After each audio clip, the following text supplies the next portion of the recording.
vendredi saint pour nous les chrétiens catholiques, c'est un jour vraiment fondamental pour notre foi parce que c'est ce jour où nous commémorons la crucifixion du Christ, c'est-à-dire la mort de Jésus sur la croix. Et cette mort était une mort qui avait un bénéfice pour toute l'humanité. Ça veut dire depuis cette époque, avant même les personnes qui ont vécu avant Jésus, y compris celles qui vivent aujourd'hui, la mort du Christ est au bénéfice de toute l'humanité.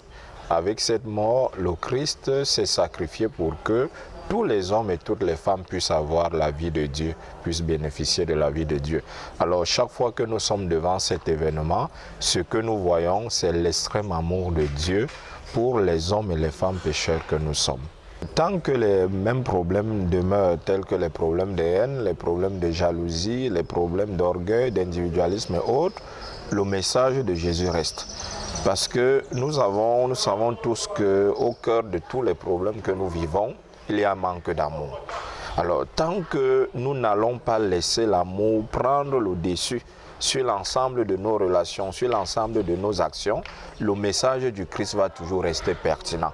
On ne peut pas être face à un problème, on n'applique pas une solution et puis on se dit la solution là ne peut pas donner non.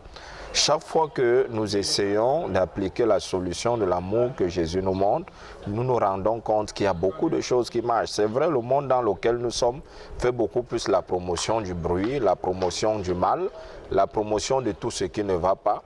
Et on a comme l'impression que toute la vie du monde est faite ainsi, de mal, et que le Christ n'aurait pas un écho. Mais si on est plus attentif, on va se rendre compte que autour de nous, il y a des personnes qui vivent des expériences extraordinaires grâce à l'amour, grâce au don de soi, grâce au sacrifice. On voit beaucoup de personnes qui reprennent vie aujourd'hui parce qu'il y a des gens qui essayent, selon leurs possibilités, de se sacrifier comme le Christ l'a fait. Donc le message, il reste toujours pertinent. C'est à nous aujourd'hui, comme depuis 2000 ans, il y a 2023 ans, tel que vous le dites, c'est à nous de le prendre en compte pour le rendre vivant.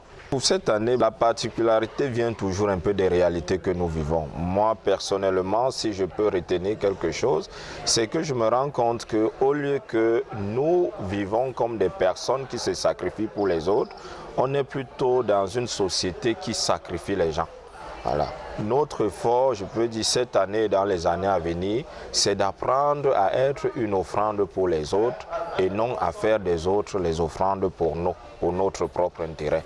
Je pense que si nous prenons cette route, nous allons redécouvrir encore comment le Christ s'est donné et comment, grâce à ce don, le monde a pu avoir la vie. Alors, avec la célébration de la Pâque, ce qu'on retient, c'est que la souffrance humaine, de quelle nature qu'elle soit, ainsi que la mort n'a pas le dernier mot. C'est la première chose qu'on peut dire, parce que bon, nous ne sommes pas là pour célébrer la souffrance. Parfois, on pense souvent que le temps de carême, c'est le temps où on exalte la souffrance, comme si on était content de souffrir, comme si Dieu était content de nous voir souffrir. Non, au bout de la souffrance, il y a la vie, il y a la joie. Et c'est cette joie que le Christ vient manifester et qu'il fait resplendir le jour de la célébration de la Pâque. Donc nous sommes là pour la vie, nous sommes pour la promotion de la vie, mais avant parfois d'avoir cette vie en plénitude-là, il y a souvent des moments de souffrance, il y a des moments de difficultés que nous traversons. Et au cœur de ces difficultés, Dieu est avec nous, il nous conduit, il nous mène vers la vie. Donc nous allons vers la vie, nous célébrons la vie en réalité. C'est cela la fête de Pâques, la célébration de la vie, la victoire de la vie sur la mort. Chers frères et sœurs, pendant la solennité pascale qui arrive dans quelques jours, demain précisément à partir de la vigile, nous prions pour que le Seigneur nous aide à savoir nous mettre sur ses pas. Et ce que nous avons de particulier à garder, c'est d'apprendre à être les uns pour les autres un don. Un don. Voilà ce que je peux vous dire. Accepter d'être un don pour les autres. En le faisant, nous allons voir l'impact de ce geste dans nos familles, dans les entreprises où nous travaillons, dans les structures où nous travaillons. Lorsque nous sommes capables d'être ceux sur qui les autres peuvent compter, nous sommes déjà sur le chemin de la résurrection.